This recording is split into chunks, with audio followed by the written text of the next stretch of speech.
Bienvenido. Es momento de escuchar un mensaje de la palabra de Dios para ti, a través de tu programa Ministerios de Gracia y Verdad, con los pastores Paco Aguirre, David Roberts y Alejandro Martínez. Todos los miércoles a las 11 de la mañana, con repetición 6 de la tarde. No conocer a Dios es como vivir en la oscuridad. Y antes ustedes vivían así, pues no lo conocían, pero ahora ya lo conocen y han pasado a la luz. Vivan entonces como corresponde a quienes conocen a Dios, pues su Espíritu nos hace hacer actuar con bondad, justicia y verdad. Efesios 5, versículos 8 y 9. Comenzamos. Vamos a la palabra del Señor, a la carta a los Hebreos, capítulo 10. Y aunque vamos a estudiar hoy versículos del 19 al 25, vamos a hacer la lectura únicamente ahorita de los versículos 24 y 25. La carta a los Hebreos, capítulo 10, versículos 24 y 25. Voy a hacer la lectura en la Reina Valera 60. Dice así la palabra de Dios. Hebreos capítulo 10, versículos 24 y 25. Y considerémonos unos a otros para estimularnos al amor y a las buenas obras, no dejando de congregarnos como algunos tienen por costumbre, sino exhortándonos, y tanto más cuanto veis que aquel día se acerca. Vamos a orar, vamos a pedirle al Señor que Él hable a nuestros corazones. Señor, gracias porque nos permites estar reunidos juntos. Oh Señor, qué glorioso será cuando podamos mirar tu rostro. Qué glorioso será, Señor, cuando podamos juntos como iglesia tu rostro contemplar. Pero mientras ahora, Señor, tú nos mandas que nos congreguemos como iglesia local.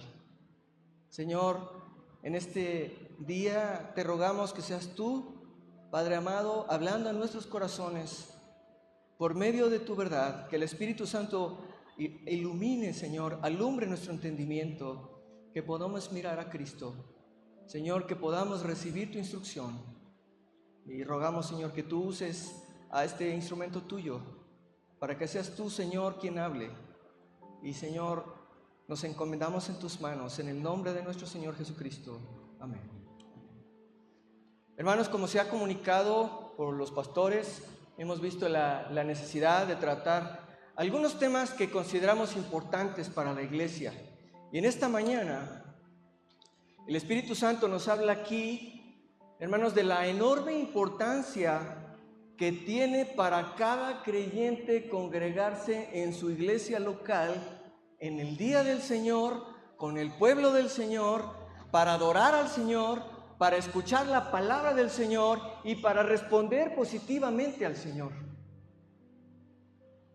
Hermanos, la palabra iglesia, del griego eclesía, significa la asamblea de aquellos que han sido llamados por Dios por medio del Evangelio, fuera del mundo y del pecado, para poner su fe en Jesucristo y someterse a Él como Señor. La iglesia es una asamblea convocada por Dios mismo. Vamos a escuchar esto nuevamente. La iglesia es una asamblea convocada por Dios mismo. La iglesia no es una asamblea convocada por los pastores o los líderes. Así que yo quisiera preguntarte en esta mañana, ¿estás consciente quién te convoca? ¿Qué tan importante es para ti congregarte en la iglesia local donde el Señor te ha llamado a estar? ¿Qué te mueve a venir? ¿Y a qué has venido hoy? Esas preguntas son importantes, hermanos. ¿A qué hemos venido hoy? ¿Qué ha sido lo que nos ha movido, impulsado a estar aquí? Bueno, cuando el autor de la carta a los Hebreos dice, no dejando de congregarnos, la palabra dejar significa abandonar a alguien o desertar. Pero también comunica, hermanos, la idea de fidelidad o de lealtad. Pablo dijo en 2 de Timoteo 4:10, Demas me ha desamparado, me abandonó. Es la misma palabra que utiliza aquí el autor de la carta a los Hebreos, es decir, fue desleal. Pero en la misma carta a los Hebreos, capítulo 13, versículo 5, el Señor nos da una promesa y nos dice: no te desampararé ni te dejaré. Y ese no te desampararé es nuevamente la misma palabra. Y esto quiere decir, hermanos, que nuestro Dios es leal, Él es fiel, Él no falla nunca. Así que, hermanos, Dios quiere que nosotros seamos leales a Él, fieles a Él.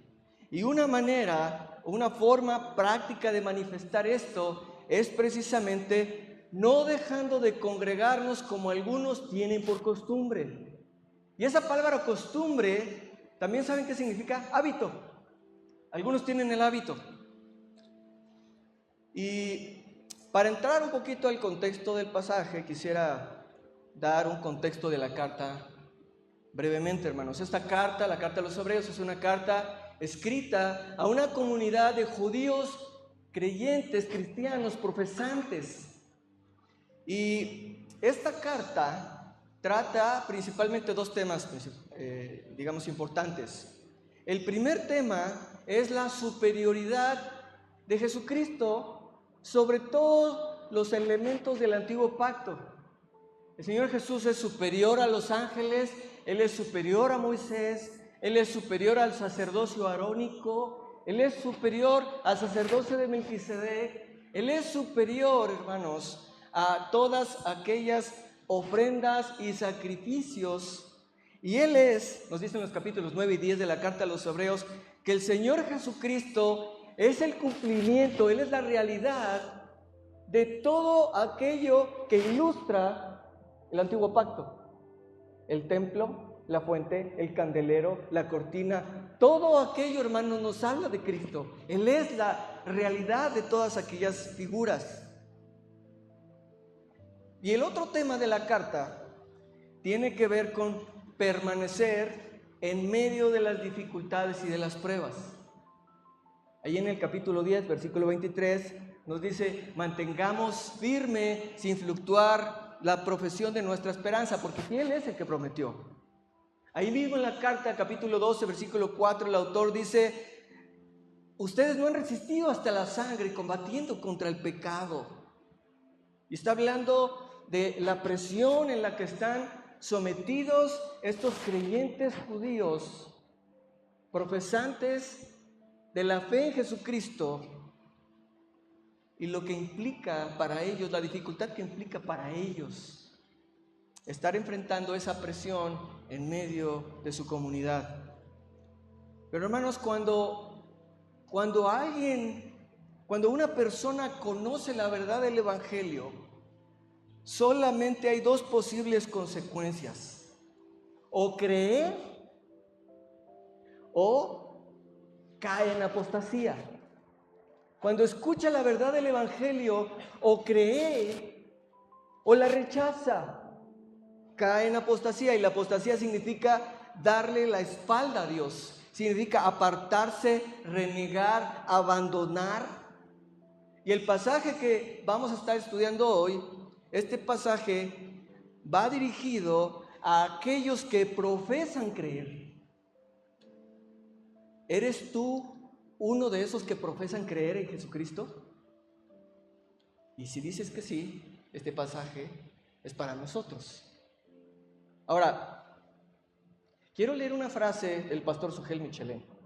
Dice así: ausentarse regularmente de las reuniones de la iglesia sin una causa que lo justifique, o venir a la iglesia como una mera costumbre religiosa, o incluso tener la costumbre de llegar tarde a los servicios públicos de adoración, eso es más serio de lo que muchos parecen percibir.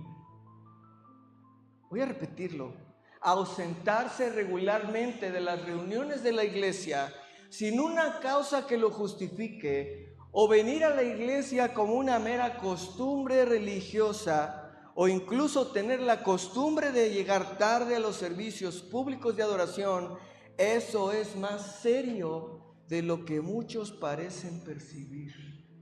Hermanos, en nuestro pasaje de hoy veremos al menos tres razones de por qué resulta preocupante la práctica de ausentarse sin razón de la adoración corporativa, de la adoración de la iglesia.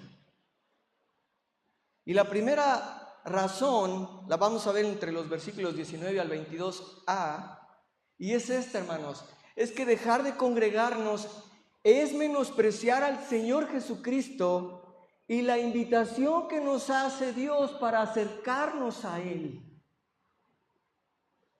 Dejar de congregarnos, hermanos, es menospreciar al Señor Jesucristo y la invitación que Dios nos hace para acercarnos a Él. Vamos a ver el texto, hermanos, versículos 19 hasta la primera palabra del versículo 22. Dice así la palabra: así que, hermanos, teniendo libertad para entrar en el lugar santísimo por la sangre de Jesucristo, por el camino nuevo y vivo que Él nos abrió a través del velo, esto es, de su carne, y teniendo un gran sacerdote sobre la casa de Dios, acerquémonos. El lugar santísimo del tabernáculo o del templo representaba la misma presencia de Dios. Y allí en el lugar santísimo solamente podría entrar el sumo sacerdote una vez al año, hermanos. Una vez al año, en el día de la expiación, eso nos lo dice Levítico capítulo 16, y tenía que ofrecer primero un sacrificio por sus propios pecados y luego por los pecados del pueblo, y entonces hacer expiación por los pecados del pueblo. Los sacerdotes solamente podían entrar en el lugar santo, pero el sumo sacerdote podría entrar en el lugar santísimo una vez al año. Pero ahora, hermanos, nos dice el autor de la carta a los Hebreos, inspirado por el Espíritu Santo, ahora la sangre de Jesús, por el sacrificio perfecto, nosotros somos llevados cerca. Tenemos una entera libertad para entrar en la misma presencia de Dios. Dice el texto, acerquémonos, el versículo 19, así que, hermanos, teniendo libertad para entrar al lugar santísimo. Y esta palabra libertad, hermanos, significa confianza, significa audacia, significa, ¿saben qué, hermanos?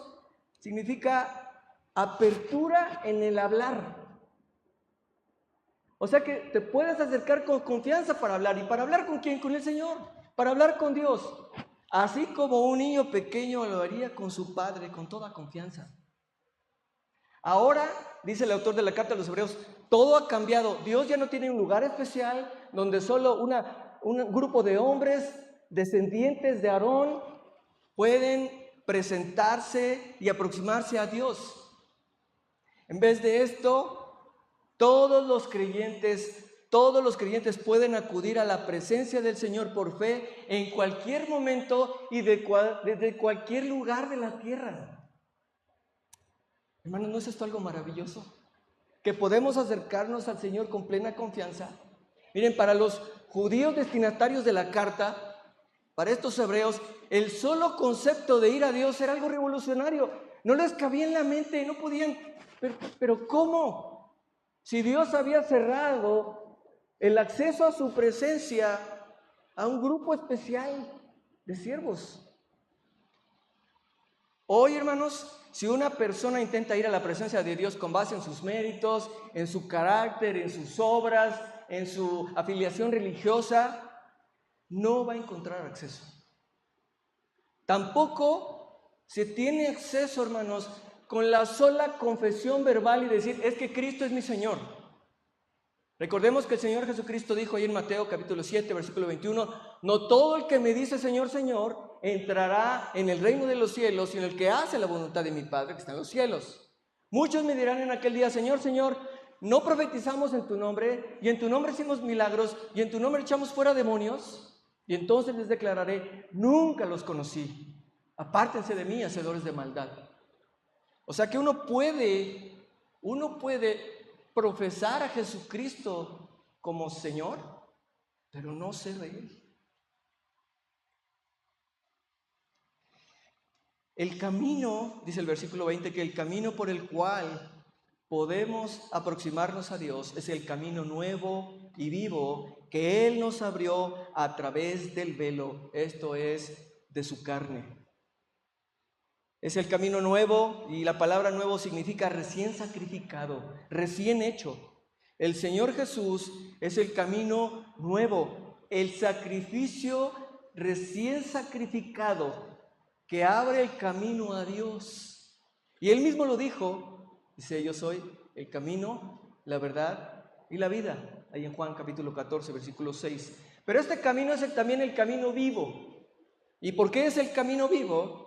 Porque nuestro Señor Jesucristo es el Salvador resucitado, vivo y exaltado. Y eso es lo que afirma Pablo en 1 Corintios capítulo 15, versículos 3 y 4, que es un resumen del Evangelio, el Evangelio encapsulado. Dice Pablo: yo les enseñé lo que asimismo recibí, que Cristo murió por nuestros pecados conforme a las Escrituras, y que fue sepultado y que resucitó al tercer día conforme a las Escrituras.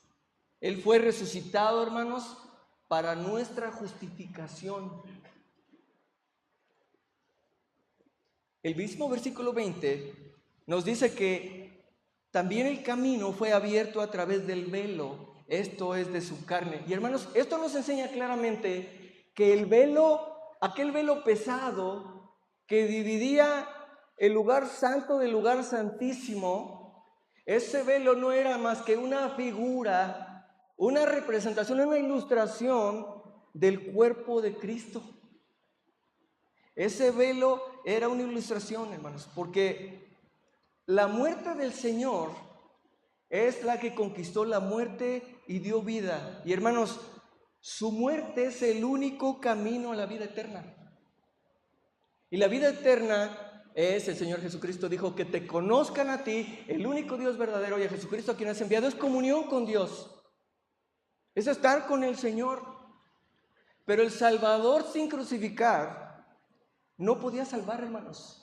No importa cuántos años pudiera haber estado nuestro Señor Jesucristo en su ministerio terrenal, cuántos milagros hubiera hecho, cuántas enseñanzas hubiera transmitido, sin su muerte no habría manera de salvar.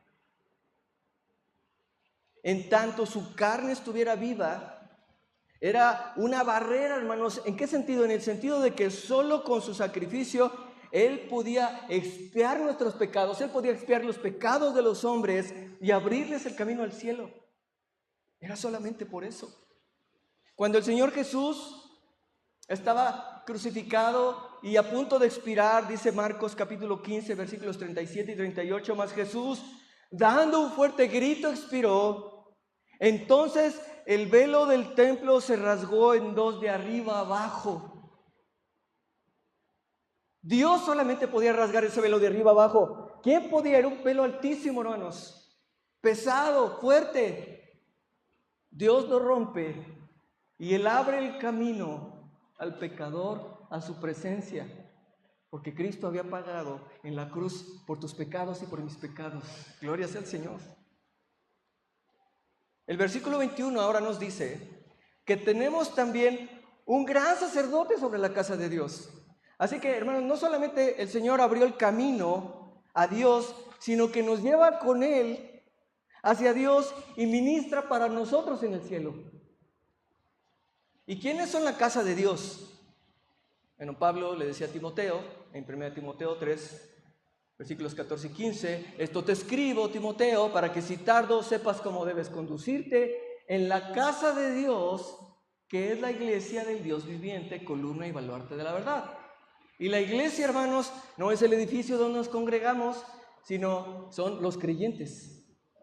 Esa no es la iglesia, esa es la iglesia.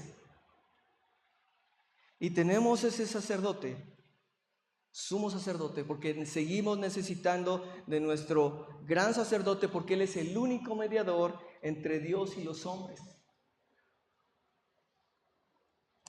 Y yo te quiero invitar a leer en la carta a los Hebreos capítulo 7, versículos 22 al 25. Vamos a nuestras Biblias, Hebreos capítulo 7, versículos 22 al 25. Y dice así la palabra de Dios. Hebreos 7, versículos 22 al 25. Por tanto, Jesús es hecho fiador de un mejor pacto. Y los otros sacerdotes llegaron a ser muchos, debido a que por la muerte no podían continuar. Mas este, por cuanto permanece para siempre, tiene un sacerdocio inmutable, por lo cual puede también salvar perpetuamente a los que por él se acercan a Dios, viviendo siempre para interceder por ellos. Él puede salvar perpetuamente, Él puede salvar completamente, hermanos. Este es un versículo de los más hermosos de la Biblia, hermanos. Porque Él vive para siempre, y por cuanto Él vive, Él puede salvar por completo a todos aquellos que se acercan al Señor. Por eso entonces, ¿qué debemos hacer? Bueno, nos dice el versículo 22, la primera palabra: acerquémonos. Acerquémonos. Este es el privilegio del creyente, hermanos, y es un privilegio adquirido a precio de sangre.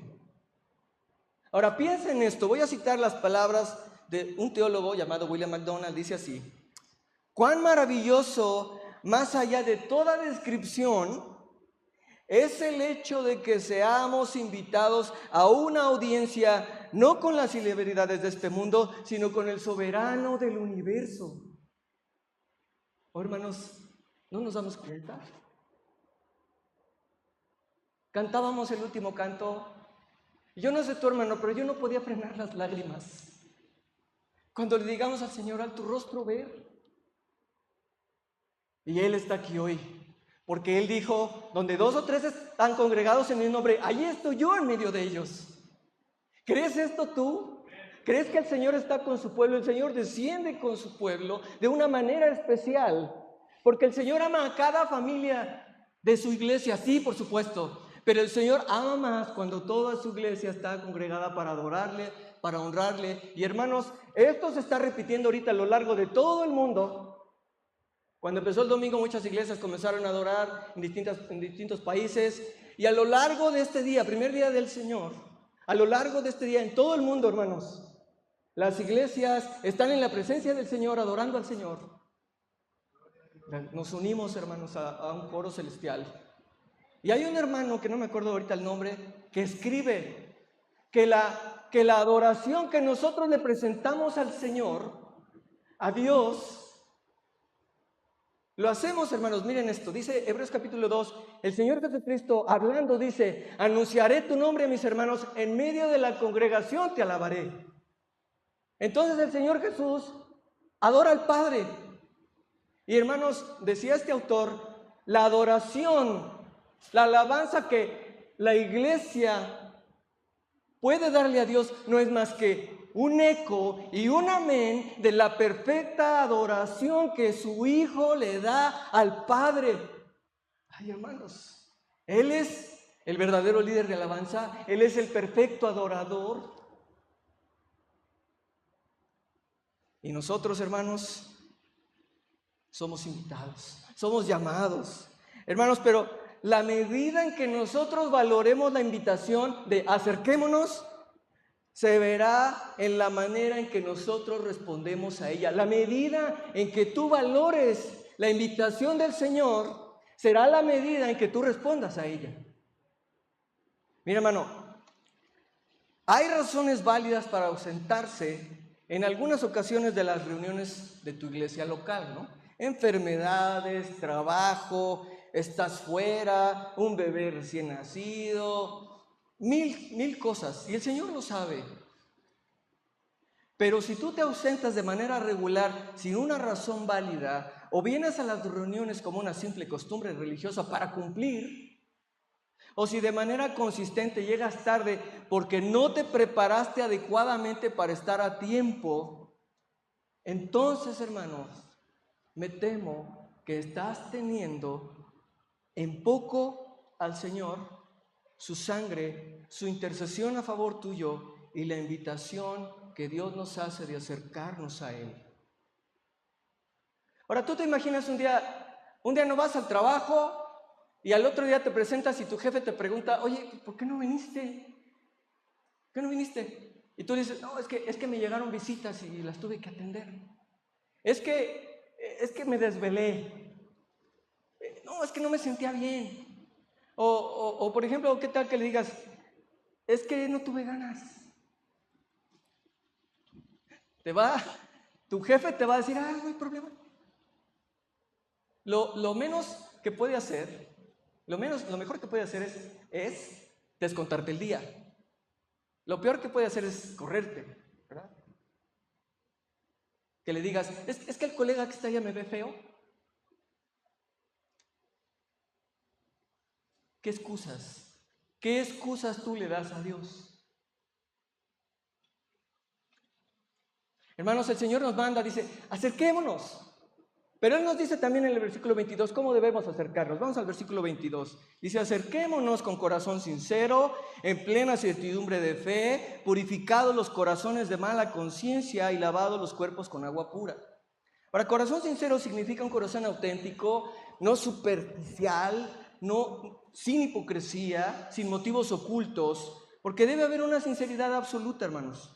El Señor hablaba muchas veces a su pueblo y el Señor dijo, por ejemplo, ahí en Mateo capítulo 15, versículos 7 y 8, hipócritas, bien profetizó de vosotros Isaías cuando dijo, este pueblo de labios me honra, mas su corazón está lejos de mí. El Señor quiere un corazón sincero. Por medio del profeta Jeremías, capítulo 29, versículo 13, el Señor decía, y me buscaréis y me hallaréis porque me buscaréis de todo vuestro corazón. Hermanos, Dios se deja encontrar por los que lo buscan con todo corazón, con todo su corazón, con total autenticidad.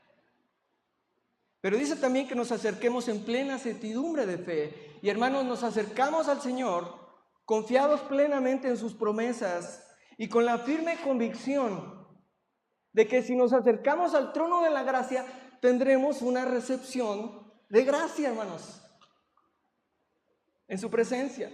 Es lo que nos dice Hebreos capítulo 4, versículo 16. Acerquémonos pues confiadamente, ¿a dónde? Al trono de la gracia, para alcanzar misericordia y hallar gracia para el oportuno socorro. ¿Cuándo necesitamos la gracia de Dios? ¿Todos los días? ¿O nada más hoy? ¿Y en este ratito? ¿Después en la tarde ya no? Todo el tiempo, hermanos. Todo el tiempo. Dice Romanos capítulo 4, versículo 21, que Abraham, a pesar de su vejez, de la condición de su cuerpo, que casi estaba como muerto, dice, no titubeó en fe, sino que él estaba plenamente convencido de que Dios es poderoso para cumplir todo lo que le había prometido. Y yo te pregunto a ti, ¿y tú estás convencido? ¿Crees esto? ¿Le crees al Señor? Pero dice el Señor que también nos acerquemos con los corazones purificados de mala conciencia. ¿Y esto qué quiere decir? Bueno, cuando el Señor Jesús murió, su sangre quitó nuestros pecados. Y cuando lo aceptamos por la fe, hermanos, nuestra conciencia queda libre de culpa. ¿Por qué? Porque Él nos perdona. ¿Qué pecado nos perdonó? Todos, pasados, presentes, futuros. Y por eso dice Romanos 8:1, ahora pues ninguna condenación hay para los que están en Cristo Jesús. Y Romanos 5:1 nos dice, justificados pues por la fe tenemos paz para con Dios. Entonces el Señor nos limpia de mala conciencia y nosotros no debemos condenarnos. Porque solo Jesús, hermanos, podía limpiar el corazón del hombre. Porque Él limpia con su espíritu los pensamientos y deseos más internos. ¿Por qué, hermanos, los que hemos creído, por qué tenemos ahora anhelos de pureza, de santidad, cuando aún todavía pecamos? ¿Por qué anhelamos más a Dios y su palabra? ¿Por qué nos duele el pecado en nosotros? ¿De dónde vino eso, hermanos? De la obra del Espíritu Santo, transformando nuestros corazones. Pero dice también el texto que nos acerquemos lavados los cuerpos con agua pura. Y los receptores de la carta, ellos entienden bien cuando el autor les dice, mira, el corazón se purificaba rociando, bueno, los instrumentos del antiguo pacto se rociaban con sangre o con agua y se purificaban ceremonialmente. Pero ahora la conciencia ha sido rociada, limpiada por la sangre de Cristo y los cuerpos lavados con agua pura. Los sacerdotes tenían que lavarse continuamente Realmente los sacerdotes eran unos carniceros, los levitas eran unos carniceros todo el tiempo destazando ovejas, animales. Y ellos tenían continuamente que lavarse, tenían que purificarse. Pero nosotros aquí nos acercamos, hermanos, porque dice nuestros cuerpos lavados con agua pura. Y nuestros cuerpos representan nuestra vida. Y el agua puede referirse bien a la palabra de Dios. Efesios nos dice, por ejemplo, Cristo amó a la iglesia y se entregó a sí mismo por ella para santificarla, habiéndola purificado en el lavamiento del agua por la palabra. La palabra de Dios es descrita como ese agente purificador, como el agua. Pero también puede referirse al Espíritu Santo. En Juan capítulo 7 el Señor estaba en la fiesta de la Pascua y dice: el que tenga sed, venga a mí y beba. El que cree en mí, como dice la Escritura, de su interior correrán ríos de agua viva. Esto dijo del Espíritu que habían de recibir los que creyesen en él. El Espíritu Santo es descrito así. Pero también, hermanos, y creo que este es el sentido de la palabra, se refiere al Espíritu Santo usando su palabra para limpiarnos de toda contaminación diaria. El Espíritu Santo usando su palabra para limpiar nuestras vidas de toda contaminación cada día. ¿Cuándo nos contaminamos, hermanos? Todos los días. ¿Cuándo tenemos que ser limpiados? Todos los días. ¿Cómo nos limpia el Espíritu Santo? Por su palabra. Él nos muestra algo en nuestras vidas que ha de cambiar, entonces Él transforma nuestras vidas. Cuando nosotros nos sometemos a su control. Y entonces, hermanos, somos purificados de una vez por todas de la culpa del pecado mediante la ofrenda de Cristo, mediante su sangre, mediante su muerte, pero somos lavados una y otra vez de la contaminación del pecado por el Espíritu Santo usando su palabra. ¿Recuerdan que una vez el Señor, cuando le iba a lavar los pies a los discípulos, en Juan capítulo 13, versículo 10, dice: todos ustedes ya están lavados, ya están bañados. Dice, nada más necesitan lavarse los pies. Nosotros ya estamos bañados en el sentido de que hemos sido limpiados de toda iniquidad, pero necesitamos limpiarnos los pies de nuestro caminar con el Señor cada día. Ahora, me quisiera dirigir un poquito a quien nos visita hoy aquí, pero no tiene a Cristo. Mira, en este pasaje, los que pueden acercarse con esa confianza en Cristo, los que se acercan de esta manera con corazones sinceros, con plena certidumbre de fe, etc. Hubo un momento en sus vidas que reconocieron sinceramente la necesidad de salvación. Reconocieron sinceramente que necesitaban salvación, que estaban perdidos. Y reconocieron que solamente Jesucristo podía salvarlos. Ellos escucharon el mensaje del Evangelio que decíamos hace rato. Cristo murió por nuestros pecados, conforme a las Escrituras, y fue sepultado y resucitó al tercer día, conforme a las Escrituras. Pero también vinieron a un compromiso sincero con Cristo.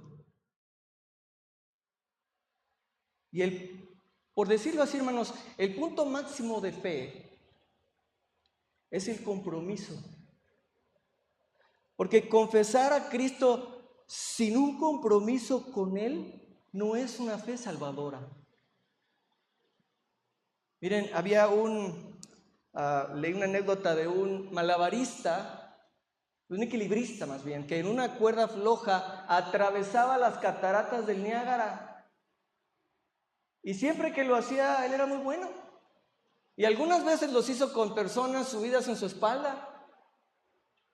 Pero resulta que cuando en una ocasión le preguntan a varias personas, un grupo de personas, oigan, ¿ustedes creen que él puede? Sí, no, por supuesto, él es excelente, siempre lo logra. ¿Creen en él? Sí, creemos en él. Bueno, ¿quién se ofrece de voluntario para subirse en su espalda? Nadie se ofreció. Nadie se ofreció. Porque expresaban confianza en él, pero no se confiaban a él. Y muchas personas expresan confianza en Cristo, pero nunca se confían a Él, nunca descansan en Él, nunca se entregan en Él, nunca se comprometen con Él. El que cree debe comprometer su vida al Señor Jesucristo, y solo entonces habrá fe salvadora. Y por eso yo te quiero decir en esta mañana, ven a Cristo. Ven a Cristo.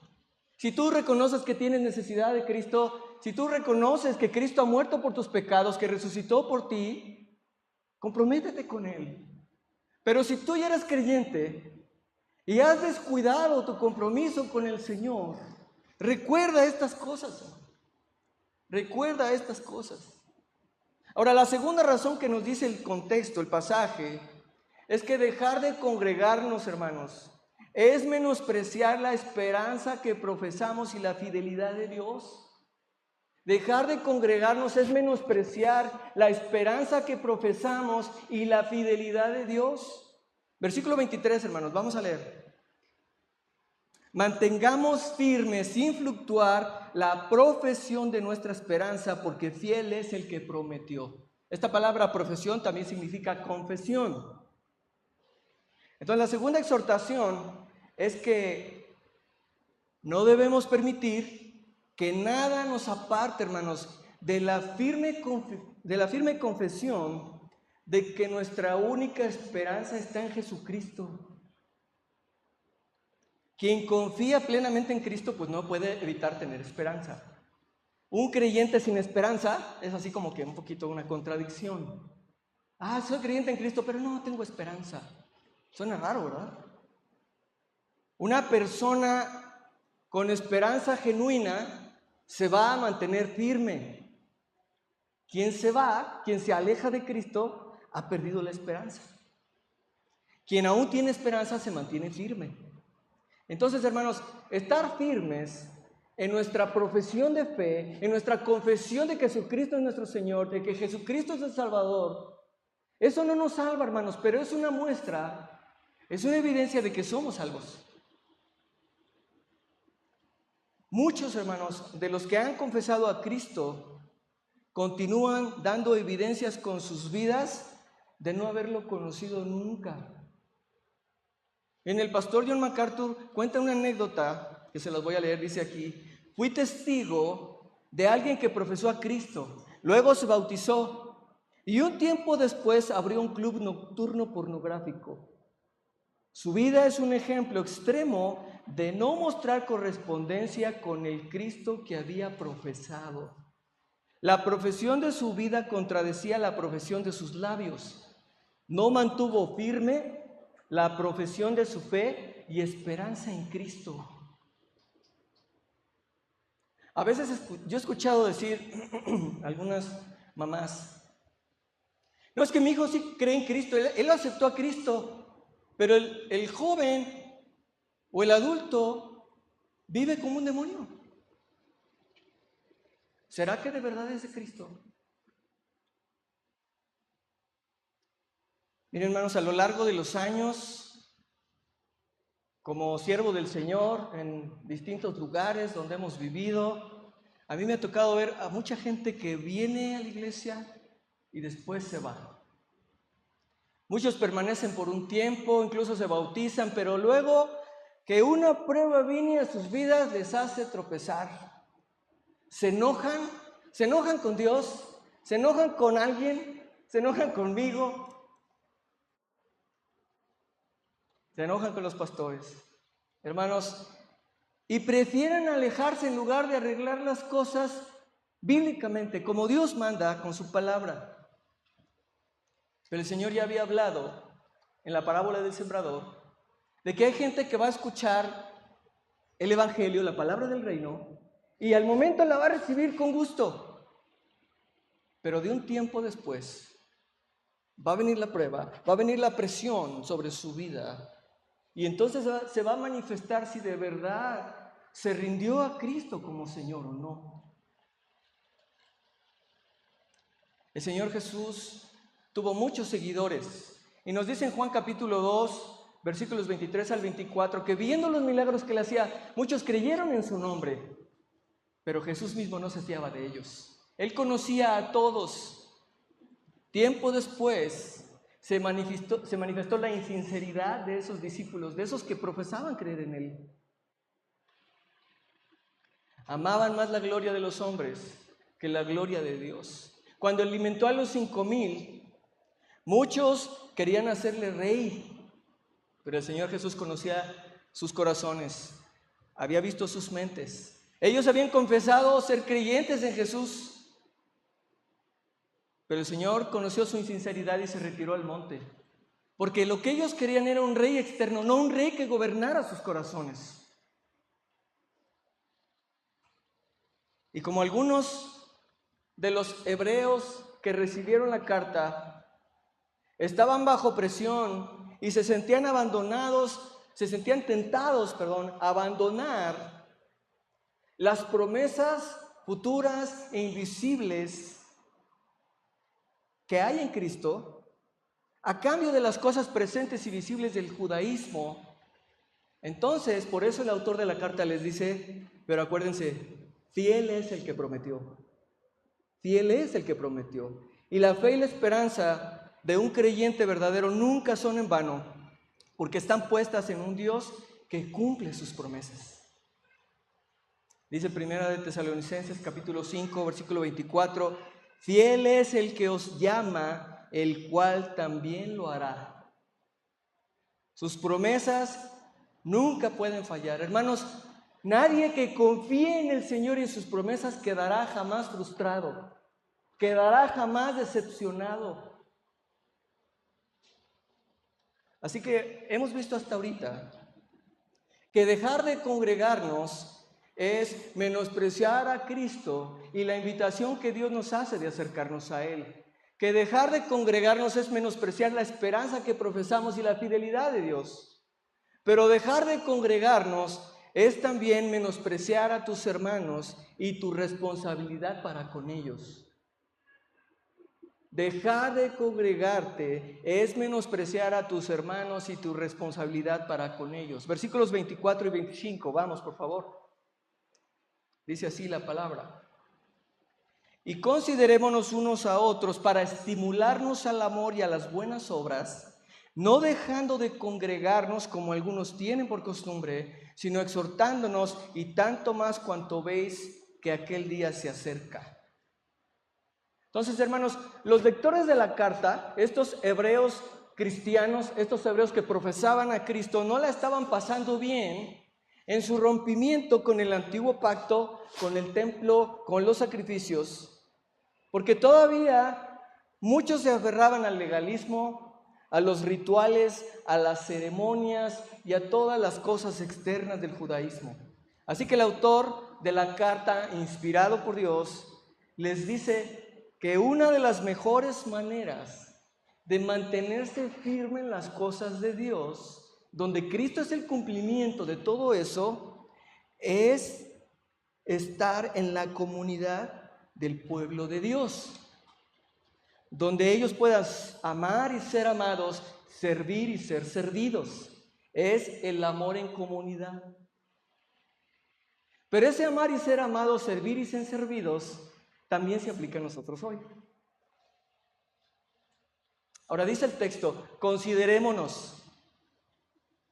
¿Qué cantábamos hace rato? ¿Te acuerdan? Considera que, ¿te acuerdas? Bueno, es esa misma palabra en Hebreos capítulo 12, versículo 3. Considera al Señor Jesucristo. Y esta palabra significa observa, piensa detenidamente. Hermanos, cuando nos sintamos tentados, como dicen, a tirar la toalla, a rendirnos, cuando digamos ya no puedo más, la palabra nos dice considera al Señor. Porque tú no has padecido hasta la sangre combatiendo contra el pecado como Él. Porque tú no has padecido, ninguno de nosotros ha padecido como Él. Si hay alguien que puede comprender el sufrimiento, hermanos, es el Señor Jesucristo. Considera al Señor. Pero dice que también consideres a tus hermanos. ¿Y esto qué implica, hermanos? Observar, conocer, estar atentos. Miren, hermanos, ya pasó un año de que se integró la Iglesia Cristiana Gracia y Verdad, ¿no? Un año. Casi, bueno, en septiembre. Falta todavía. ¿Ya conociste a más de tus hermanos? ¿Ya sabes sus nombres? Bueno, a veces dicen, no, el peloncito de lentes de barba que anda por allá, ¿no? Nuestro hermano Quique Rosas. Hermanos, considerémonos, y dice, para estimularnos al amor y a las buenas obras. Y esta palabra estimularnos es interesante porque estimularnos significa provocar o también irritar, pero tiene una connotación positiva. Negativa es cuando alguien te provoca ira y te irrita. Pero ahora aquí dice, para provocarnos positivamente, para animarnos. Y es que, hermanos, deberíamos descubrir maneras para alentar a nuestros hermanos a manifestar el amor y a dedicarse a buenas obras. Y en el Nuevo Testamento, hermanos, el amor no es un sentimiento, sino es un acto de la voluntad. Se nos manda, fíjate bien, el Señor te manda que actúes con amor. Por tanto, se trata de algo que puedes hacer y debes hacer. El Señor nos manda que actuemos con amor, por tanto, se trata de algo que podemos hacer y debemos hacer. Así que, en un sentido, el amor es la raíz y el fruto de esta raíz son las buenas obras que hay entre nosotros. La ayuda mutua, el conocernos, el animarnos. Quisiera preguntarte, ¿cuándo fue la última vez que te preocupaste por un hermano que se está ausentando regularmente de las reuniones de la iglesia y le hiciste una llamada para saber de su condición espiritual? No, es que esa es responsabilidad de los pastores, esa es responsabilidad de los líderes. ¿De veras? No es así. Es responsabilidad de todos, de todos. ¿Cuándo fue la última vez que le abriste tu corazón a otro miembro de la iglesia para que te ayudara con alguna lucha en particular? ¿O cuándo fue la última vez que alguien te abrió su corazón en busca de consejo y aliento? ¿Y qué le dijiste?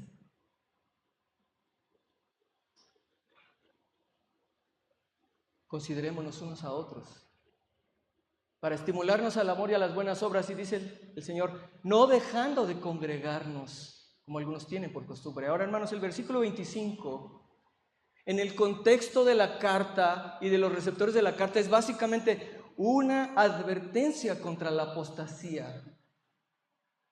Aquí en este versículo, por dejar de congregarse significa darle la espalda a Cristo y volverse al judaísmo. Y algunos de los lectores de la carta estaban haciendo eso cuando se escribió la carta. Así que había necesidad de exhortarse unos a otros, especialmente en vista del regreso del Señor. Pero esta exhortación, hermanos, es también una exhortación general para todos los creyentes, para que sean fieles en su asistencia a la iglesia. Porque indudablemente, hermanos, que encontramos fortaleza, aliento, consolación, gozo. Al cantar juntos, a veces, no sé si a ti te dan ganas de voltear a ver a tus hermanos como decir, ¿te das cuenta de lo que estamos cantando? ¿Te das cuenta de lo que juntos estamos diciéndole al Señor?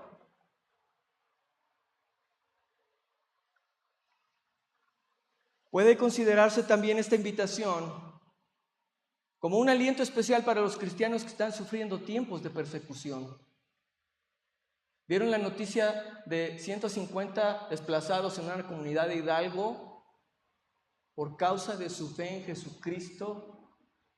Les están exigiendo pagar una cantidad exagerada de miles de pesos para permitirles regresar a sus casas, tan solo por el hecho de que ellos profesan a Jesucristo como Señor. No tienen necesidad de aliento de otros hermanos, de ayuda, de consuelo. Hay siempre, hermanos, la tentación de aislarse, para evitar arrestos, oprobios, sufrimiento, actuar como discípulo secreto. Eso sí estuviéramos en una cuestión de persecución. Pero hermanos, aquí no estamos en persecución. Y de todos modos hay una tentación a aislarte de tus hermanos, a no estar presente cuando estamos todos congregados, a que digas tal vez, bueno, es que yo ya fui el domingo, ya cumplí, ¿no? Guardas tu Biblia, la pones en la mesa, ahí se queda hasta el otro domingo. Hay esa tentación. Pero hermanos, el único lugar en que podemos permanecer firmes hasta el regreso del Señor es entre su pueblo. Nos necesitamos unos a otros, necesitamos la comunión mutua, necesitamos fortalecernos, alentarnos unos a otros. Y cuando Cristo venga, cuando contemplemos juntos su rostro, Él nos va a llamar a cada uno a cuentas.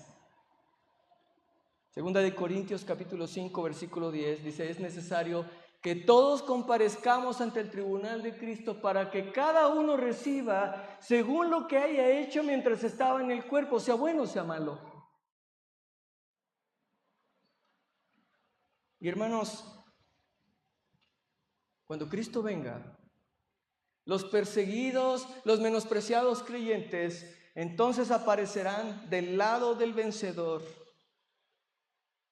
Pero mientras tanto necesitamos el aliento de su pueblo para estar firmes. Y hermanos, algo que preocupa también es que, miren, dejar de congregarse es también una señal de que algo anda mal en la vida de alguien. Si alguien dice ser cristiano pero no quiere congregarse,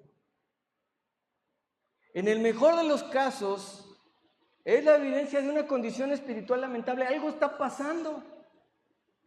Algo está pasando.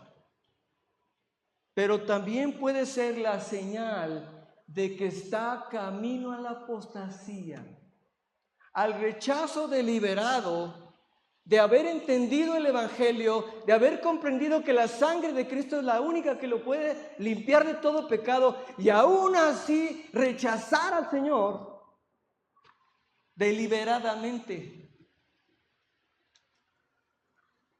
Y si alguien ha llegado a ese extremo, no tenía todavía a Cristo, no tenía la salvación, pero ha llegado a un punto en el que va a rechazar. Y dice la carta a los Hebreos, del versículo 26 al 39 de ese capítulo, es la amonestación más dura en la palabra del Señor hacia el rechazo al Evangelio, hacia el rechazo a Cristo. Es como Judas Iscariote. Oyó el Evangelio, estuvo con el Señor, conoció el camino de salvación, incluso pretendió haberla recibido, pero después rechazó a Cristo de manera deliberada y pisoteó su sangre. Él es el gran apóstata. Y yo te quiero preguntar, ¿tú crees que Jesús vuelve por ti? ¿Tú crees que Cristo viene por su iglesia? ¿Y crees que te va a pedir cuentas? Eso, hermanos, también debería motivarnos al amor y a las buenas obras. Cristo ha pagado ya por todo pecado. Nos va a pedir cuentas, no nos va a condenar. No son cuentas para condenación, son cuentas para premiación. Así que, hermano, te pregunto a ti, cuando llega el día del Señor, ¿es un deleite para ti? ¿O hay gozo? Ya no estoy diciendo que estés brincando de alegría, pero digas, yo quiero estar en la casa del Señor, con el pueblo del Señor, para escuchar la voz del Señor. David decía en el Salmo 22, yo me alegré con los que decían, a la casa del Señor iremos. Y si tú no puedes venir por alguna circunstancia, ¿te pesa? ¿Te duele? Y dices, ay, ¿cómo no estuve? Y cuando te platican y dices, ay, ojalá hubiera yo estado, ¿te entristece? ¿Desearías estar con el pueblo de Dios? ¿Preparas tu corazón cada semana para venirte a encontrar con el Señor y con su pueblo? ¿O eres de los que regularmente llegan tarde?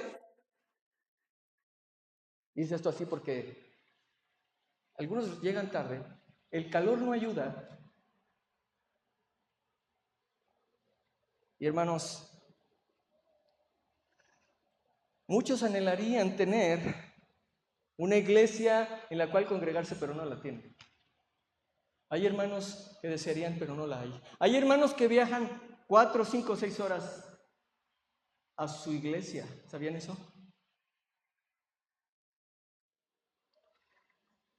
Y muchos que la tienen no la aprecian o parecen no apreciarla. Pero hermanos, miren, no se trata de traer condenación a nuestros corazones. El Señor Jesucristo ya pagó por todo pecado.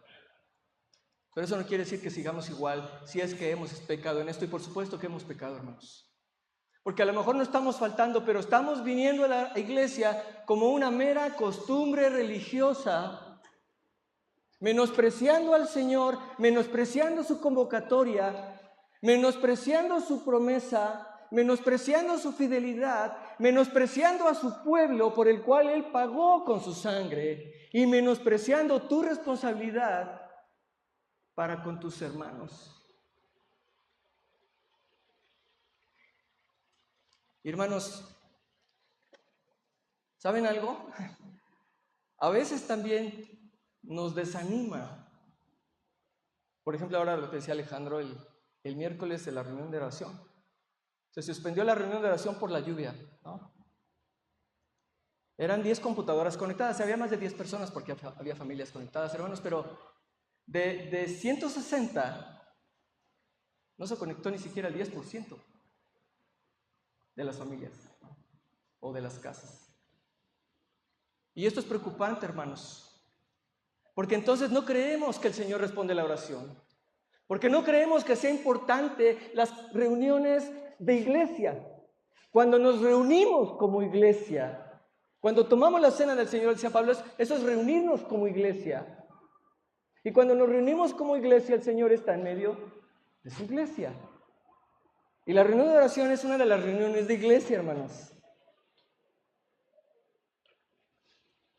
Y no quiero decir que algunos no pueden venir, es verdad. Pero no tengamos en poco, hermanos, la importancia que tiene el estar congregados con el pueblo del Señor. Si tú estás aquí sin Cristo esta mañana, el llamado del Señor es que reconozcas que necesitas salvación, que Cristo es el único que ha derramado su sangre para limpiar tus pecados y que Él es el único que puede salvarte. Por tanto, clama a Él. Clama a Él. Pero clama a Él y súbete a sus espaldas mientras Él camina esa cuerda floja, por decirlo así, del tiempo en el que está su iglesia aquí en la tierra y hasta que venga por nosotros. Confíate completamente a Él. Y nosotros también, hermanos. Dichosos más bien, contestó Jesús, los que oyen la palabra de Dios y la obedecen. Lucas 11:28. Acabamos de escuchar un mensaje de la palabra de Dios, a través de tu programa, Ministerios de Gracia y Verdad, con los pastores Paco Aguirre, David Roberts y Alejandro Martínez. Deseamos que haya sido de edificación y que rinda frutos en tu corazón, compartiendo las buenas nuevas del Evangelio. Radio Fuente de Vida. Hasta la próxima.